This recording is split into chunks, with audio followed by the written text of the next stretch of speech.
ہم نے فرعون کو اپنی سب نشانیاں دکھائیں مگر وہ جھوٹ لائے ہی چلا گیا، یعنی کہ اس نے کہہ دیا تھا کہ مجھے ماننا ہی نہیں، تو اس نے ماننا ہی نہیں تھا۔ کہنے لگا اے موسیٰ علیہ السلام، کیا تم ہمارے پاس اس لیے آئے ہو کہ اپنے جادو کے زور سے ہمیں ہمارے ملک سے باہر نکال دو؟ اچھا، ہم بھی تمہارے مقابلے میں ویسا ہی جادو لے آتے ہیں، اور طے کر لو کب اور کہاں مقابلہ کرنا ہے، اور ہم اس دعوے سے پیچھے نہ پھریں گے، یعنی کہ ہم نے یہ وعدہ کر لیا اور یہ مقابلہ تو ہو کر ہی رہے گا، اور تم بھی نہیں پھرنا، کھلے عام میدان میں سامنے آ جاؤ۔ موسیٰ علیہ السلام نے کہا کہ جشن کا دن طے ہو گیا، یعنی کہ وہ دن جس دن سارے لوگ اکٹھے ہوتے ہیں وہ دن طے ہو گیا، تاکہ جب بات پہنچانی ہے تو اکٹھے ایک ہی دفعہ سب کو پہنچا دی جائے، اور دن چڑھے لوگ جمع ہوں گے۔ فرعون نے پلٹ کر اپنے سارے ہتھ کنڈے جمع کیے اور مقابلے پر آ گیا۔ موسیٰ علیہ السلام نے عین اسی وقت کیا کہا لوگوں سے کہ برا ہو تمہارا کہ اللہ پر جھوٹ نہ گڑھو، یعنی کہ تم کیسے لوگ اللہ پہ جھوٹ گڑھتے ہو؟ یعنی کہ اللہ تو وہ نہیں کہ جو تم کہہ رہے ہو کہ اللہ کے مقابلے پہ جو ہے لوگوں کو لے کر آ رہے ہو، چیزوں کو لے کر آ رہے ہو۔ تو فوراً انہوں نے کہا لوگوں سے کہ تم لوگ جھوٹ نہ گڑھو، اللہ پہ مان جاؤ اس سے پہلے کہ اللہ اپنی نشانیاں دکھائے، ورنہ وہ ایک سخت عذاب سے تمہارا حال خراب کر دے گا۔ جھوٹ جس نے بھی گڑھا وہ نامراد ہی ہو گیا۔ یعنی کہ جو موقع تھا حضرت موسیٰ علیہ السلام کے پاس، وہاں پر بھی اپنی تعلیم، اپنی تبلیغ اور دعوت کا کام انہوں نے کر لیا۔ یہ سن کر ان کے درمیان اختلاف رائے ہو گیا، یعنی کہ لوگوں کے درمیان، اور وہ چپکے چپکے باہم مشورے کرنے لگے۔ آخرکار کچھ لوگوں نے کہا کہ یہ دونوں تو محض جادوگر ہیں، ان کا مقصد یہ ہے کہ اپنے جادو کے زور سے تم کو تمہاری زمین سے بے دخل کر دیں اور تمہاری اس مثالی طریقہ زندگی کا خاتمہ کر دیں۔ اپنی ساری تدبیریں آج اکٹھی کر لو، میدان میں آؤ، بس یہ سمجھ لو کہ آج وہی غالب رہا اور وہی کہ آج جو غالب رہے گا وہی جیت گیا، جس نے اوور پاور کر لیا سب کچھ، آج وہی اس کی جیت ہے، یعنی کہ آج وہی میچ جیت جائے گا۔ جادوگر بولے کہ موسیٰ السلام تم پھینکتے ہو یا پہلے ہم پھینکیں، یعنی کہ باری کس کی پہلے ہوگی، ٹاس کس کا ہوگا پہلے، بیٹنگ پہلے کون کرے گا؟ موسیٰ علیہ السلام نے کہا نہیں تم پھینکو، یعنی کہ پہلی باری تمہاری ہے۔ یکایک ان کی رسیاں اور ان کی لاٹیاں ان کے جادو کے زور سے موسیٰ علیہ السلام کو دوڑتی ہوئی محسوس ہونے لگی، اور موسیٰ علیہ السلام اپنے دل میں ڈر گئے۔ ہم نے کہا کہ ڈرو مت، تم ہی غالب رہو گے۔ ایک نیچرل سی ایک ڈر، ایک خوف تو ہوتا ہے نا انسان کے اندر، کہ اتنے سارے سانپ اگر اکٹھے دیکھ لے دوڑتے ہوئے تو انسان ڈر ہی جائے گا۔ اللہ تعالیٰ کیا فرماتے ہیں، ڈرو نہیں، یہ سب تو جادو ہے، تمہارے پاس ریالٹی ہے، پھینکو جو تمہارے ہاتھ میں ہے، ابھی ان کی ساری بناوٹی چیزوں کو نکل جائے گا، یعنی کہ تم ابھی دیکھو اپنا عصا، تمہارا جو ازدہا نکلے گا نا، جو کہتے ہیں نا ایناکونڈا نکلے گا، بڑا والا جو سانپ ہوتا ہے جو جانوروں کو پورے کھا جاتا ہے، تو کہا جا رہا ہے کہ وہ جو ساری چیزوں کو نکل جائے گا جو کچھ بھی یہ بنا کر لائے ہیں۔ یہ تو جادوگر کا فریب ہے۔ وَلَا يُفْلِحُ السَّاحِرُ حَيْثُ أَتَىٰ، اور جادوگر کبھی فلاح نہیں پا سکتا خواہ وہ کتنی ہی شان سے آئے۔ فَأُلْقِيَ السَّحَرَةُ سُجَّدًا قَالُوا آمَنَّا بِرَبِّ هَارُونَ وَمُوسَىٰ، آخر کو ہوا بھی یہی کہ سارے جادوگر سجدے میں گرا دیے گئے اور پکار اٹھے، مان لیا ہم نے ہارون اور موسیٰ علیہ السلام کے رب کو۔ فرعون نے کہا تم ایمان لے آئے قبل اس کے کہ میں تمہیں اس کی اجازت دیتا؟ معلوم ہو گیا کہ تم لوگوں کا یہ گرو ہے جس نے تمہیں جادوگری سکھائی تھی۔ اچھا، اب میں تمہارے ہاتھ اور پاؤں مخالف سمتوں سے کٹوا دیتا ہوں اور کھجور کے تنوں پہ تمہیں سولی لٹکا دیتا ہوں، پھر تمہیں پتہ چل جائے گا کہ ہم دونوں میں سے کس کا عذاب زیادہ سخت اور دیر پا ہے۔ یہ تمہیں پتہ چل جائے گا کون زیادہ ظالم ہے، کون زیادہ جلدی پکڑتا ہے انسان کو۔ جادوگروں نے جواب دیا قسم ہے اس ذات کی جس نے ہمیں پیدا کیا، یہ ہرگز نہیں ہو سکتا، یعنی کہ ایسا بالکل نہیں ہو سکتا کہ جب ہم کو روشن نشانیاں دکھا دی جائیں اس کے باوجود بھی ہم ترجیح دیں، مطلب اس کو جو ہمارے پاس پہلے تھا۔ یعنی کہ آپ دیکھیں اللہ تعالیٰ نے ہر ایک کی زندگی میں نا ایک سپارک کیا ہوتا ہے، ایک روشنی، ایک لائٹ جلائی ہوتی ہے۔ اب وہ لائٹ چاہے تو ہم بجھا دیں، چاہے تو اس کو ہلکا کر دیں، یہ چاہے اس کو اگنور کر دیں، وہ ہم پر ہے، مگر وہ لائٹ ہر ایک کی زندگی میں آتی ضرور ہے۔ تو ان کی زندگی میں بھی جب وہ لائٹ آئی تو انہوں نے کہا کہ نہیں، جو لائٹ ہم نے دیکھ لی ہے نا، جو روشنی ہمیں نظر آ گئی ہے، ہمیں اس پہ بلیو ہے پکا، اور اب ہم اس سے پھرنے والے نہیں ہیں، چاہے تم کچھ بھی کر لو ہمارے ساتھ، جان لو یا جان ہماری بخش دو، جو بھی کچھ کرو اس کے ساتھ۔ تو کیا کہتے ہیں کہ اس کے بعد بھی ہم ترجیح دیں گے تمہیں، اتنی نشانیاں دیکھ لیں گے، اس کے باوجود بھی تمہیں جو کچھ کرنا ہے چاہے تو تم کر لو، بس تم اسے دنیا کے فیصلے کر سکتے ہو نا۔ ہم تو اپنے رب پر ایمان لے آئے ہیں تاکہ وہ ہماری خطائیں معاف کر دے اور اس جادوگری سے جس پہ تو نے ہمیں مجبور کیا تھا درگزر فرمائے۔ اللہ ہی اچھا ہے، وہی باقی رہنے والا ہے۔ یعنی کہ فوراً ہی جادوگروں کو یہ بات سمجھ آ گئی کہ جادو کیا ہے اور معجزہ کیا ہے۔ انہ من یاتی ربہ مجرما، بے شک جو مجرم بن کے اپنے رب کے حضور حاضر ہوگا اس کے لیے تو جہنم ہے جس میں وہ نہ جیے گا اور نہ ہی مرے گا، اور جو مومن کی حیثیت سے حاضر ہوگا جس نے نیک عمل کیے ہوں گے، ایسے سب لوگوں کے لیے بلند درجے اور سدا بہار باغ ہے جن کے نیچے نہریں بہ رہی ہیں، ان میں وہ ہمیشہ رہیں گے۔ یہ جزا ہے اس شخص کی جو پاکیزگی اختیار کرے۔ ہم نے موسیٰ علیہ السلام پر وحی کی کہ اب راتوں رات میرے بندوں کو لے کے چل پڑو اور ان کے لیے سمندر میں سوکھی سڑک بنا لو۔ کیسے اللہ تعالیٰ نکالتا ہے اپنے مومن بندوں کو ایک ایسی زمین سے جہاں پر ظلم کا بازار گرم تھا، اور کیسے سمندر راستہ دے رہا ہے۔ اب دیکھیں پیچھے ہم نے بات کی تھی نا، کیسے کائنات مسخر ہو جاتی ہے ان لوگوں کے لیے جو رب کے راستے پہ چل پڑتے ہیں۔ سمندر راستہ دے رہا ہے کہ چلو میں ہٹ گیا ہوں سامنے سے اور میں نے زمین آگے کر دی، تم لوگ گزر جاؤ یہاں سے۔ تجھے کسی کے تعاقب کا ذرا بھی خوف نہ ہو اور نہ ڈر لگے، یعنی کہ تم بالکل بے خبر بے خطر ہو کے جاؤ، تمہیں کوئی پرواہ کرنے کی ضرورت نہیں کہ تمہارے پیچھے کون آ رہا ہے کون نہیں آ رہا۔ جو آ رہا ہے وہ اپنا انجام کے لیے آ رہا ہے اور تم تو پار ہو ہی جاؤ گے۔ پیچھے سے فرعون اپنے لشکر کو لے کر پہنچا اور پھر سمندر ان پر چھا گیا جیسے کہ چھا جانے کا حق تھا۔ فرعون نے اپنی قوم کو گمراہ کیا اور کوئی رہنمائی نہ کی، یعنی کہ ایسے لیڈرز جو خود بھٹکے ہوتے ہیں اپنی قوموں کو بھٹکاتے ہیں۔ یا بنی اسرائیل قد انجیناکم من عدوکم، اے بنی اسرائیل ہم نے تم کو تمہارے دشمن سے نجات دی اور طور کی دائیں جانب سے تمہاری حاضری کے لیے وقت مقرر کیا اور تم پہ من و سلوا اتارا۔ کھاؤ ہمارا دیا ہوا پاکیزہ رزق اور اسے کھا کر سرکشی نہ کرو ورنہ تم پر بھی میرا غضب ٹوٹ پڑے گا، اور جس پر میرا غضب ٹوٹا وہ پھر گر کر ہی رہا، البتہ جو توبہ کر لے۔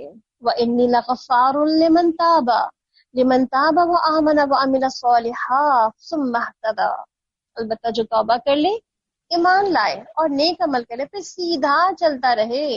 چار کرنے والے کام بتائے جا رہے ہیں اس کے اندر، یعنی اللہ کی بخشش چاہیے تو پھر کیا، پہلے خود توبہ کرے انسان، ندامت اپنی، شرمندگی اپنی، پھر ایمان کو ریوائیو کرے، یعنی کہ دوبارہ اللہ تعالیٰ تجدید ایمان کرے کہ مجھے دوبارہ نہیں کرنا۔ پھر تیسرا نیک عمل کرے، اپنے گڈ ڈیڈز شو کرے کہ اللہ میں صدقہ کرتا ہوں، خیرات کرتا ہوں، میں اچھے کام کروں گی آئندہ، میں وعدہ کرتی ہوں یہ سب کچھ۔ تو یہ کیا، یہ گڈ ڈیڈز ہوں گے جو آپ نے کرنے کے ارادے کر لیے ہیں، اور پھر اس کے بعد راستہ چھوڑنا نہیں ہے، وہ راستہ صراط مستقیم پکڑے رہنا ہے، وہ اپنے راستے پہ ثبات اختیار کرنی ہے۔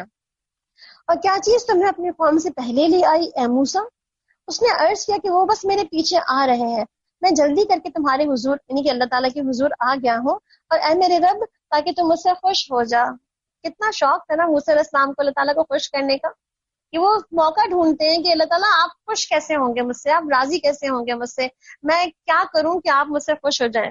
ایسے ہی ہوتا ہے نا بعض اوقات جو بچے بہت ہی اوبیڈینٹ ہوتے ہیں وہ اپنے پیرنٹس کو کیسے خوش کرنے کی کوشش کرتے ہیں کہ میرے ابو راضی کیسے ہوتے ہیں، میری امی خوش کیسے ہو جاتی ہیں، آج میں کیا کام کر دوں ان کا کہ میری امی مجھ سے خوش ہو جائیں، ہے نا۔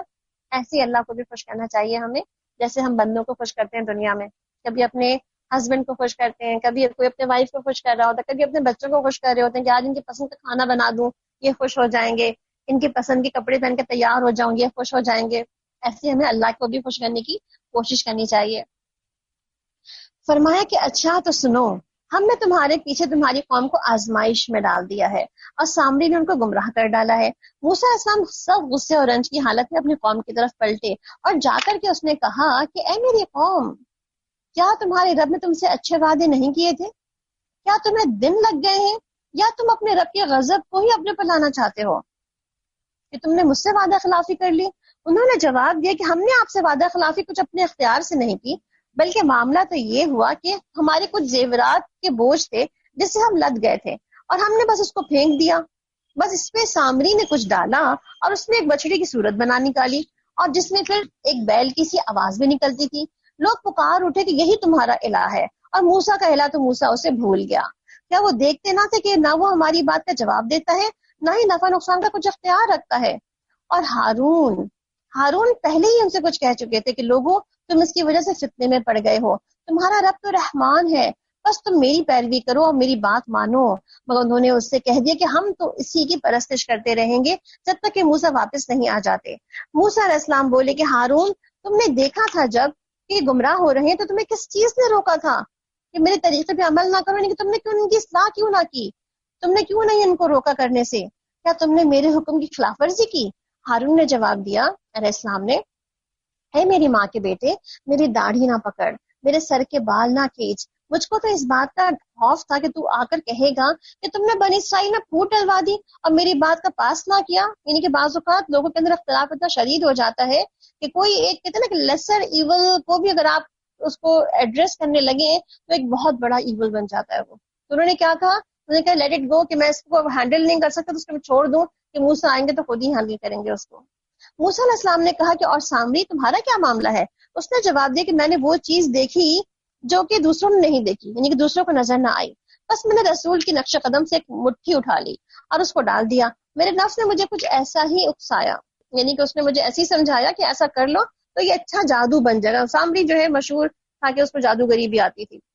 قال فاذهب فإن لك في الحياة أن تقول لا مساس. موسیٰ علیہ السلام نے کہا اچھا تو جا، اب زندگی بھر تجھ کو یہی پکارتے رہنا کہ مجھے نہ چھونا، یعنی کہ ٹچ می ناٹ. تمہارے لیے باس پرس کا ایک وقت مقرر ہے جو تجھ سے ہرگز نہ ٹلے گا، اور دیکھ اپنے اس الہ کو جس پہ تو جمے ہوئے تھے، اب اس کو ہم جلا ڈالیں گے. یعنی کہ جو تم نے الہ بنایا تھا اس بچڑے کو، اس کو کیا کریں گے، جلا ڈالیں گے، ریزہ ریزہ کر کے دریا میں بہا دیں گے. لوگوں تمہارا اللہ تو بس ایک ہی اللہ ہے جس کے سوا کوئی اور الہ نہیں ہے، پر اسی کا علم جو ہے حاوی ہے. تو یہاں پر ہمیں کیا پتہ چلتا ہے کہ شرک کی جو بھی علامات ہوتی ہیں ان کو بھی مکمل طور پہ ختم کر دینا چاہیے. جیسے کہ نہ صرف یہ کہ اس کو جلا دیا بلکہ ختم ہی کر دیا، کوئی چیز باقی نہیں رہنے دینی چاہیے. اس طرح ہم پچھلے گزرے ہوئے لوگوں کی حالات کی خبریں تمہیں سناتے ہیں، اور ہم نے خاص اپنے ہاں تم کو ایک اور ذکر بھی عطا کیا ہے. جو کوئی اس سے منہ موڑے گا، یعنی کہ کتاب سے، وہ قیامت کے روز سخت بارے گناہ اٹھائے گا، اور ایسے سبھی لوگ ہمیشہ اسی میں گرفتار رہیں گے. اور قیامت کے دن ان کے لیے بڑا تکلیف دہ بوجھ ہوگا. اس دن جب سور پھونکا جائے گا، ہم مجرموں کو اس حال میں گھیر لائیں گے کہ ان کی آنکھیں پتھرائی بھی ہوں گی. آپس میں چپکے چپکے کہیں گے کہ دنیا میں مشکل سے ہی تم نے کو 10 دن گزارے ہوں گے. یعنی کہ اتنے سالوں قبر کی جو راتیں ہیں وہ بھی ان کو کتنے لگیں گی، صرف 10 دن. ہمیں خوب معلوم ہے کہ وہ کیا باتیں کر رہے ہوں گے.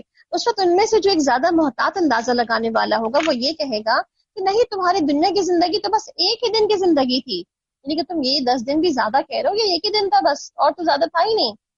وَيَسْأَلُونَكَ عَنِ الْجِبَالِ فَقُلْ يَنسِفُهَا رَبِّي نَسْفًا. اور تم سے لوگ پوچھتے ہیں کہ آخر اس دن یہ پہاڑ کہاں چلے جائیں گے، کہو کہ میرا رب ان کو دھول بنا کر اڑا دے گا، اور زمین کو ایسی ہموار میدان بنا دے گا، اور تم اس میں کوئی بل اور سلوٹ نہ دیکھو گے. اس روز جب لوگ منادی کی پکار پہ سیدھے چلے آئیں گے، ذرا اکڑ نہ دکھا سکے گا، اور اس روز آواز رحمان کے سامنے دب جائیں گی. وَخَشَعَتِ الْأَصْوَاتُ لِلرَّحْمَنِ فَلَا تَسْمَعُ إِلَّا ہَمْسًا. اور ایک سرسراہٹ کے سوا تم کچھ نہ سنو گے. اتنی بڑی کائنات، اتنا کچھ، اللہ تعالیٰ کیا فرما رہے ہیں، ڈسٹ بنا کے اڑا دیں گے اللہ تعالیٰ. اس روز شفاعت کارگر نہ ہوگی الا ہی کسی کو رحمان اس کی اجازت دیں اور اس کی بات سننا پسند کریں. وہ لوگوں کا اگلا پچھلا سب حال جانتا ہے، دوسروں کو اس کا پورا علم نہیں ہے. لوگوں کے سر اس حی القیوم کے آگے جھک جائیں گے. یعنی کہ آج نہیں جھک رہے، آج اکڑ میں لگے ہوئے اپنی دنیاوی کر و فر میں، مگر جس دن اللہ کا دن ہوگا تو اس دن سارے کے سارے سر چاہتے یا نہ چاہتے ہوئے جھک جائیں گے. وقد خواب من حمل ظلما. اور نامراد ہوگا جو گناہ کا بار اٹھائے ہوئے آئے گا، اور کوئی ظلم اور حق تلفی کا خطرہ نہ ہوگا اس شخص کو جو کہ نیک عمل کرتا ہوگا اور اس کے ساتھ ساتھ وہ مومن بھی ہوگا.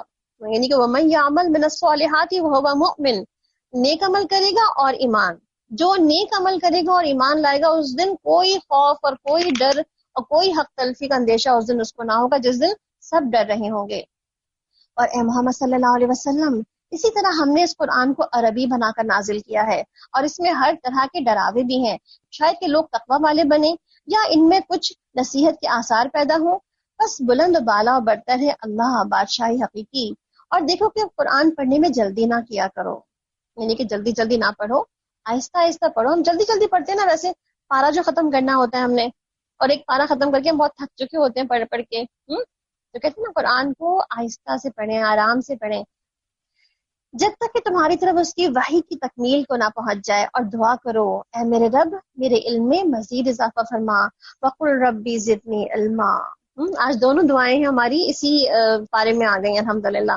تو آپ دیکھیں اللہ سے علم میں اضافے کی دعا، اور بڑی خوبصورت ایڈوائس تھی جو الحمدللہ ہمیں پاور آف دعا میں ملی تھی، اور اس میں ہی ہماری سازا و ترمن نے بھی ایک دعا ایڈ کر دی تھی اور کہا کہ جب آپ سجدے کی حالت میں ہوتے ہیں تو آپ دیکھیں دعائیں قبول ہوتی ہیں نا اس وقت، اور خصوصاً آپ دیکھیں چھوٹی چھوٹی جو دعائیں ہیں ہماری علم کی دعا، خاص طور پر علم کی دعا تو ہمیں ہمیشہ ہی کرنی چاہیے نا، اللہ تعالیٰ ہمارے علم میں اضافہ کرے، کیونکہ ہمیشہ علم میں کمی تو رہے گی ہماری، اور علم میں اضافے کی ضرورت باقی ہی رہے گی. تو ہم چھوٹی چھوٹی دعائیں جیسے اللہم فقہنی فی الدین، ربی زدنی علما. وَلَقَدْ عَهِدْنَا إِلَىٰ آدَمَ مِن قَبْلُ فَنَسِيَ وَلَمْ نَجِدْ لَهُ عَزْمًا. ہم نے اس سے پہلے آدم علیہ السلام کو ایک حکم دیا تھا مگر وہ بھول گیا اور ہم نے اس میں عزم نہ پایا. یہاں آدم علیہ السلام کے واقعے کا تذکرہ کر کے اللہ سبحانہ وتعالیٰ کیا بتانا چاہ رہے ہیں؟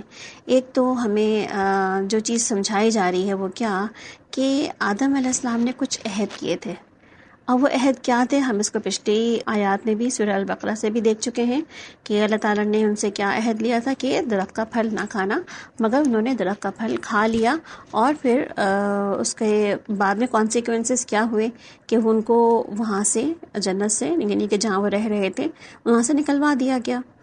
یہاں آدم علیہ السلام کی ایک تھوڑی سی کمزوری کا ذکر کیا جا رہا ہے جو کہ انسانی کمزوری ہے. اور انسانی کمزوری کیا ہے کہ انسان نسیان سے بھی بنا ہے. انسان انس سے بھی ہے اور انسان نسیان سے بھی ہے. تو انسان بھولنے والا ہے، بھول جاتا ہے. ٹھیک ہے.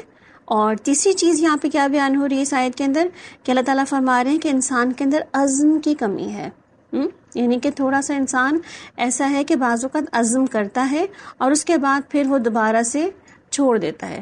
اس کو ہم کیسے سمجھ سکتے ہیں؟ اس کو ہم ایسے سمجھیں کہ اللہ تعالیٰ نے یہاں پہ پہلی بات کی کہ ہم نے عہد لیا. عہد کیا تھا؟ بیسکلی ہم اللہ سے عہد کرتے ہیں، ہم اللہ کے بندوں سے عہد کرتے ہیں، ہم خود سے بھی کچھ عہد کرتے ہیں.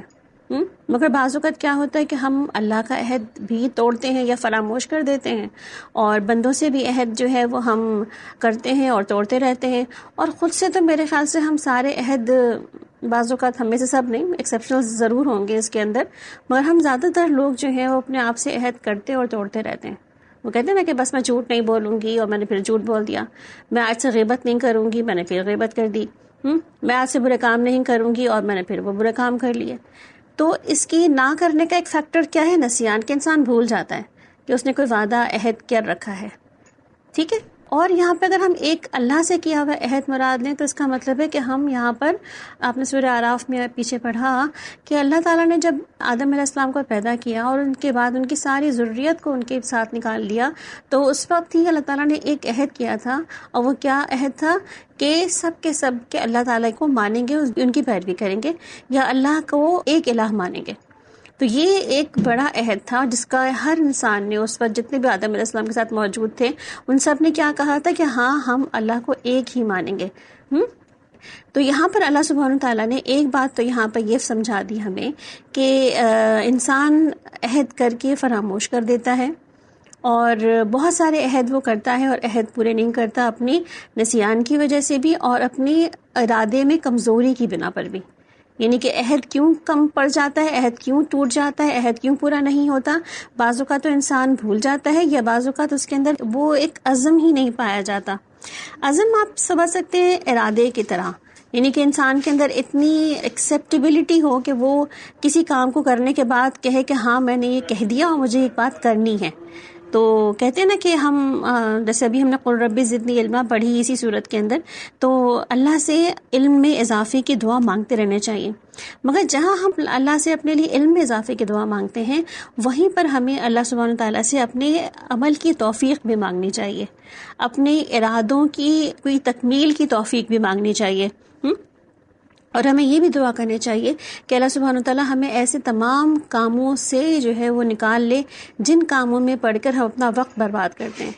ایک اور بہت بڑا ہماری جو زندگی کا ایک فیکٹر ہے وہ یہ بھی ہے کہ ہم عموماً اپنے وقت کو ایسے کاموں میں لگا رہے ہوتے ہیں جن کاموں کا ہمیں کوئی فیڈ بیک نہیں ملتا، یعنی کوئی آفٹر ریزلٹس نہیں ملتے، جسٹ فار کہ ہم سیک آف ٹائم کے ہم کر رہے ہیں اور کر کے ختم کر دیں گے بس. مگر ہم یہ دیکھنا ضرور چاہیے کہ اگر ہم نے اس وقت میں وہ کام کیا ہے تو کیا وہ وقت میں وہ کام ہمارے لیے فائدہ مند ہے یا ہمارے لیے غیر فائدہ مند ہے. تو ہمیں اللہ تعالیٰ سے یہ بھی دعا کرنی چاہیے کہ اللہ تعالیٰ مجھے کسی بھی وقت میں ایسے کاموں میں نہ الجھا جو کہ غیر فائدہ مند ہوں. جس سے مجھے کچھ نہ حاصل ہو، نہ دنیا حاصل ہو، نہ دین حاصل ہو، نہ آخرت حاصل ہو. تو ایسی بھی دعائیں ہمیں ساتھ میں مانگنی چاہیے. اور ساتھ سب سے زیادہ جو دعا ہمیں مانگنے کی ضرورت ہے وہ یہ کہ اللہ ہمیں اپنے عزم اور ارادے میں پختہ رہنے والا بنا، کہ ہم اپنے ارادوں کو اور عزم کو جو کریں تو پھر اس کو ہم پورا بھی کریں، خالی زبانی جمع خرچ نہ ہو وہ ہمارا. اور یاد کرو وہ وقت جب ہم نے فرشتوں سے کہا تھا کہ آدم علیہ السلام کو سجدہ کرو، تو وہ سب سجدے میں گر گئے مگر ایک ابلیس تھا کہ انکار کر بیٹھا. اس پر ہم نے آدم علیہ السلام سے کہا کہ دیکھو یہ تمہارا اور تمہاری بیوی کا دشمن ہے، ایسا نہ ہو کہ یہ تمہیں جنت سے نکلوا دے اور تم مصیبت میں پڑ جاؤ. یہاں تو تمہیں آسائشیں حاصل ہیں، نہ بھوکے رہتے ہو نہ ننگے، نہ پیاس اور دھوپ تمہیں ستاتی ہے. لیکن شیطان نے اس کو پھسلایا، کہنے لگا آدم میں بتاؤں تمہیں وہ درخت جس سے ابدی زندگی حاصل ہوتی ہے. یعنی کہ کیا کریٹ کر رہا ہے یہاں پہ شیطان انسان کے لیے؟ ایک کیوریوسٹی کریٹ کر رہا ہے، کیونکہ انسان جو ہے نا کیوریس ہے، وہ تجسس رکھتا ہے کہ اب آگے کیا ہوگا، نیکسٹ کیا ہوگا، اس کے بعد کیا، جو چھپا ہوا ہے وہ کہ نظر کیوں نہیں آتا. انسان کے اندر کیوریوسٹی اللہ تعالیٰ نے رکھی ہے. تو اس نے بھی کیا کہا، ایک سسپینس کریٹ کیا کہ میں بتاؤں تمہیں کہ یہ درخت کا پھل کھانے سے کیوں منع کر رہے ہیں اللہ تعالیٰ تم لوگوں کو. اگر تم کھا لو گے نا اس کو تو پھر تم ہمیشہ زندہ رہو گے، کبھی تمہیں موت نہیں آئے گی، تم ہمیشہ یہیں رہو گے. تو یہاں پر شیطان نے انسان کی کمزوری کا فائدہ اٹھایا. اور آپ دیکھیں یہ بعض اوقات کیوریوسٹی جو ہماری ہوتی ہے، یہی کیوریوسٹی ہمارے ارادوں کو کمزور کر دیتی ہے. بعض اوقات یہ کیوریوسٹی ہمارے کہتے ہیں نا عمل میں اور علم میں اضافہ بھی کرتی ہے، مگر جہاں پر ہم صرف جاننے کی حد پہ لگ جائیں. جسٹ فار ایگزامپل آپ اس کو ایسے سمجھیں کہ ہم بعض اوقات کوئی بھی چینل کھولتے ہیں، ہم فیس بک کھولتے ہیں، ہم کوئی چیز سرچ کر رہے ہوتے ہیں گوگل کے اوپر، اور اس سرچ کے اندر ہم جب سرچ بٹن لگاتے ہیں تو پھر کیا ہوتا ہے کہ وہ ہمیں اتنے سارے آپشنز دے دیتا ہے. جو چیز ہم سرچ کر رہے ہوتے ہیں نا وہ بھی آپشنز ہوتے ہیں، اور اس کے علاوہ گوگل خود بھی اپنے ساتھ بہت سارے ہمارے لیے ہمیں آپشن دے رہا ہوتا ہے. اور ہم کیا کرتے ہیں پھر، اچھا اس کو بھی دیکھ لیتے ہیں، اچھا اس کو بھی دیکھ لیتے ہیں، اس کو بھی دیکھ، اچھا اس میں دیکھتے ہیں اس میں کیا آ رہا ہے، یا اس میں کیا ہوگا، اچھا اس پکچر کے پیچھے کیا ہوگا، اس ویڈیو کے اندر کیا ہوگا، اس میسج کے اندر کیا لکھا ہوا ہوگا. ہم پھر کیا کرتے ہیں، اس کیوریوسٹی کے تحت ہم اپنے جس کام کے لیے ہم نے وہ چیز اٹھائی تھی، جس کام کے لیے ہم سرچ کر رہے تھے، وہ کام تو کہیں پیچھے رہ جاتا ہے، اور ہم کیوریوسٹی کے مارے ہم ایسی جگہ پہ بہت زیادہ آگے نکل جاتے ہیں کہ جہاں پہ جا کے ہمیں یہ پتہ نہیں چلتا کہ ہم نے کام شروع کیا تھا. تو یہ کیوریوسٹی جو ہے وہ ہمارے لیے فائدہ مند ہے، مگر اس کو بھی ایک بند باندھنے کی ضرورت ہے، اس کو بھی دیکھنے کی ضرورت ہے کہ کیا ہم آؤٹ آف کیوریوسٹی جا کے اپنا پورا وقت اور اپنی زندگی برباد نہیں کر رہے، صرف سرچنگ سرفنگ اور اسی کو بس کہ یہ کیا ہے، اچھا یہ کیا ہے، اچھا یہ کیا ہے. ہم صرف یہ سب ڈھونڈنے میں ہی وقت لگا رہے ہیں، یا ہم ایک رائٹ ٹریک پر رہتے ہیں. اور رائٹ ٹریک کیا ہے، جو جاننا ہے جو دیکھنا ہے اسی پہ فوکس کیا جائے، اس کو دیکھ کر کے فوراً وہاں سے باہر نکل آیا جائے. تو بہرحال یہاں پہ شیطان نے کیا کیا، انسان کی کمزوری سے فائدہ اٹھایا اور کیا کہا کہ میں تمہیں بتاؤں کہ تم ہمیشہ زندہ کیسے رہ سکتے ہو. اور نتیجہ کیا ہوا، آخرکار دونوں میاں بیوی اس درخت کا پھل کھا گئے. اس نے اتنا کیوریوسٹی، اتنا سسپینس کریٹ کیا کہ بالآخر ان کو پھل کھانا ہی پڑ گیا. اور جس کا نتیجہ کیا نکلا، فوراً ہی ان کے سطر ایک دوسرے کے آگے کھل گئے اور دونوں ہی اپنے آپ کو جنت کے پتوں سے ڈھانکنے لگے. یعنی اس کے آفٹر ریزلٹس کیا ہوئے، جیسے کہ بہت زیادہ جان لینے کے بعد کیا ہوتا ہے کہ انسان پھر اوپن ہو جاتا ہے، انسان کی تمام چیزیں جو ہیں وہ کھل کے سامنے آ جاتی ہیں. تو یہی ہوتا ہے نا، جب آپ بہت زیادہ سرچنگ اور سرفنگ کر لیتے ہیں اور بہت زیادہ نالج آپ لے لیتے ہیں اور کچھ ایسی چیزیں بھی دیکھ لیتے ہیں جو آپ کو دیکھنا سننا پڑھنا نہیں چاہیے، تو پھر کیا ہوتا ہے آپ ایکسٹرا آرڈنری جان جاتے ہیں چیزوں کی، اویئرنیس ہو جاتی ہے بہت زیادہ. اور بہت زیادہ جب اویئر ہو جاتا ہے انسان تو پھر کیا ہوتا ہے وہ بہت زیادہ جو ہے وہ کانشیس بھی ہو جاتا ہے. اور یہاں پہ کیا ہوا کہ جب ان کی اتنی ہی زیادہ انہوں نے جب درخت کا پھل کھایا تو ان کی اویئرنیس اتنی بڑھ گئی کہ وہ ان کے جسم کے کپڑے بھی ان کو نظر نہیں آئے کہ کپڑے اتر گئے ان کے جسم کے. تو اللہ تعالیٰ یہاں پہ کیا فرما رہے ہیں کہ یہ حیا جو ہے انسان کی فطری چیز ہے، کہ جیسے ہی ان کے کپڑے ان کو لگے کہ شو نہیں ہو رہے، اب یہ اتر گئے ایک طرح سے، تو انہوں نے فوری طور پر جو ہے اپنے آپ کو جنت کے پتوں سے ڈھانکنے کا تمام کر لیا. یعنی کہ انسان کے اندر حیا فطری چیز ہے. اور کہتے ہیں نا، آپ صلی اللہ علیہ وسلم نے فرمایا کہ حیا اور ایمان دونوں ساتھ ساتھ ہیں. اگر ایمان ہو اور حیا نہ ہو تو پھر ایمان بیکار ہے، اور اگر حیا نہیں ہے اور ایمان ہے تو دونوں لازم و ملزوم ہے، ایک ہوگا تو دوسرے کو کھینچ لائے گا. اس لیے دونوں چیزیں اکیلی نہیں ہوتی بلکہ دونوں چیزیں ساتھ ساتھ ہی چلتی ہیں.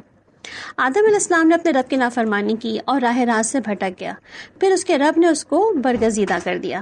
یعنی برگزیدہ کر دیا مطلب کیا ہوا؟ اللہ تعالیٰ نے ان کو آنرڈ کر دیا اور اس کی توبہ قبول کر لی اور اسے ہدایت بخش دی، اور فرمایا کہ تم دونوں فریق یعنی کہ انسان اور شیطان یہاں سے اتر جاؤ، تم ایک دوسرے کے دشمن رہو گے. اب اگر میری طرف سے تمہاری طرف کوئی ہدایت پہنچی تو جو کوئی میری اس ہدایت کی پیروی کرے گا وہ نہ بھٹکے گا اور نہ ہی بدبختی میں مبتلا ہوگا. وَمَنْ أَعْرَضَ عَنْ ذِكْرِي فَإِنَّ لَهُ مَعِيشَةً ضَنْكًا وَنَحْشُرُهُ يَوْمَ الْقِيَامَةِ أَعْمَى، اور جو میرے ذکر سے منہ موڑے گا اس کے لیے دنیا میں تنگ زندگی ہوگی اور قیامت کے روز ہم اسے اندھا اٹھائیں گے. کس کے لیے کہا جا رہا ہے؟ یہاں اللہ سبحانہ وتعالیٰ بتا رہے ہیں کہ جو شخص اللہ کے ذکر سے منہ موڑے گا. اللہ کا ذکر کیا ہوتا ہے؟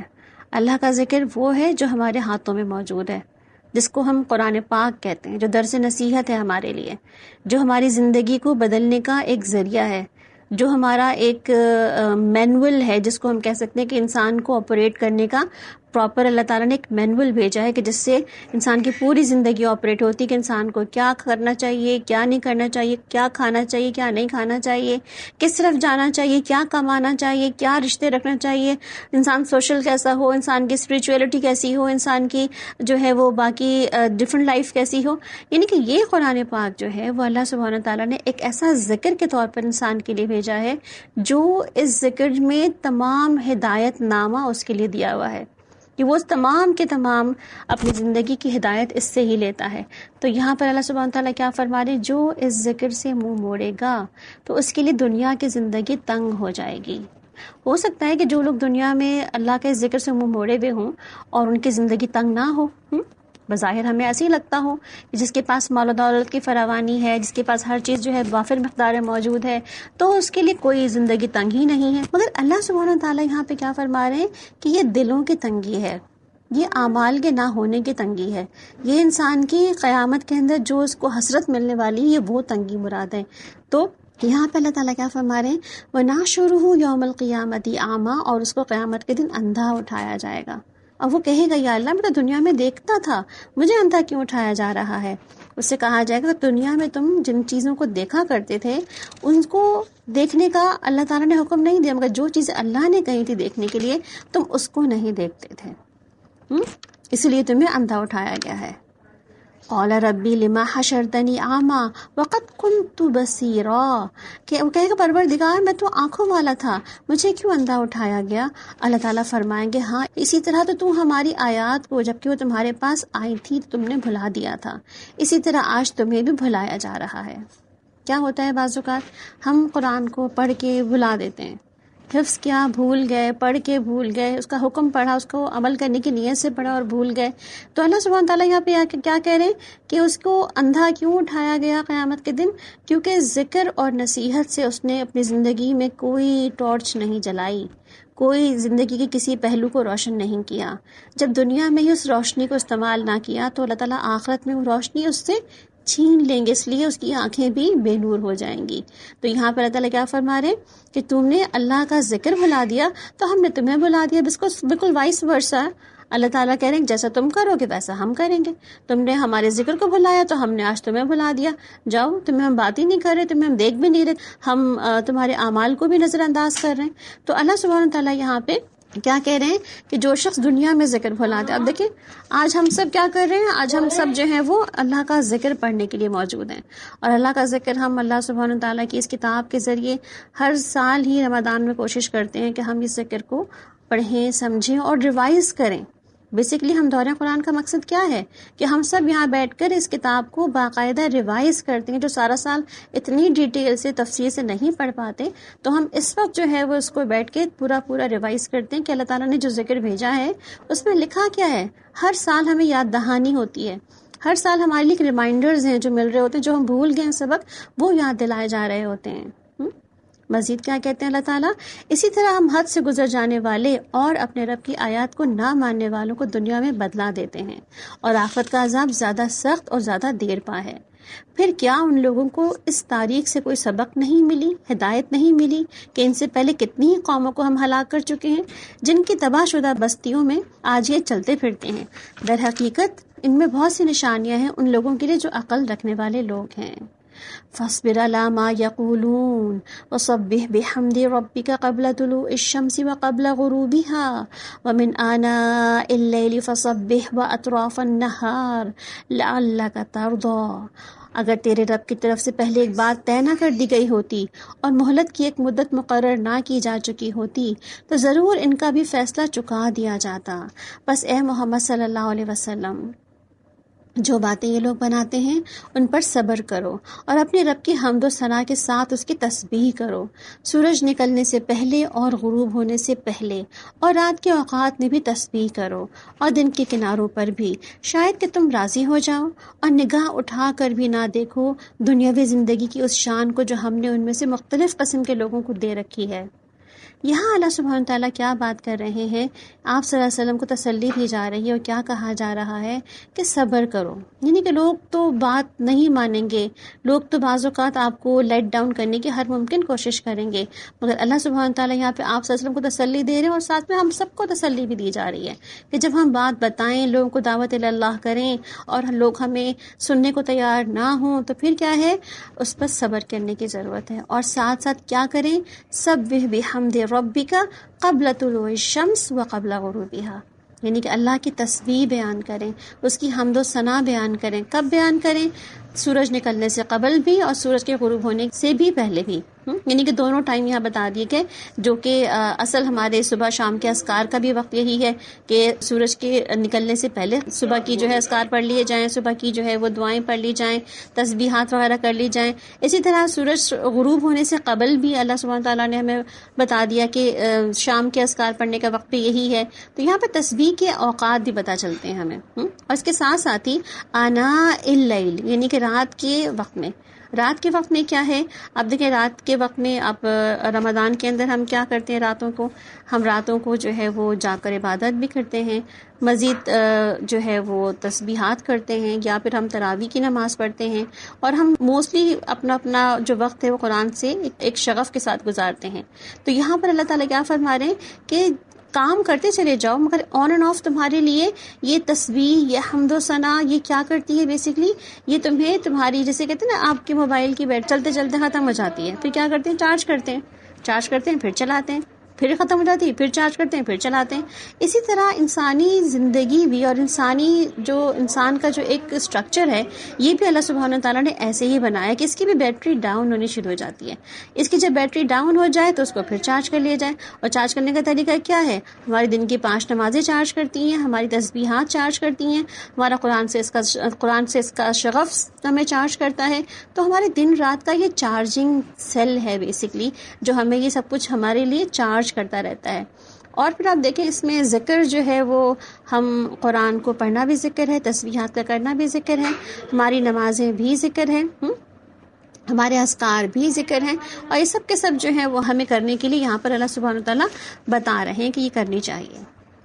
پھر مزید کیا کہتے ہیں اللہ تعالیٰ، وہ تو ہم نے انہیں آزمائش میں ڈالنے کے لیے دی ہے، یعنی کہ جو دنیا کی زندگی میں اللہ تعالیٰ نے بہت ساری چیزیں لوگوں کو نواز رکھی ہیں، زہرۃ الحیات دنیا کی بہت ساری رونقیں ہیں، مال ہے، اولاد ہے، گاڑیاں ہیں، گھر بار ہے، سب کچھ دے رکھی ہیں، تو وہ تو اللہ نے ان کو آزمائش میں ڈالنے کے لیے دے رکھی ہیں، یعنی کہ جسٹ فار ٹیسٹ کہ انسان کرتا کیا ہے، اتنا مل جائے تو کیا کرتا ہے، بالکل نہ ملے تو کیا کرتا ہے، تو دیز آل آر کیا ہے، ٹیسٹس ہیں ہمارے، کہ یہ سب کے سب اللہ تعالیٰ نے ہمارے لیے ایک ٹیسٹ رکھے ہیں کہ بندہ کرتا کیا ہے ان سب چیزوں کو ملنے کے بعد۔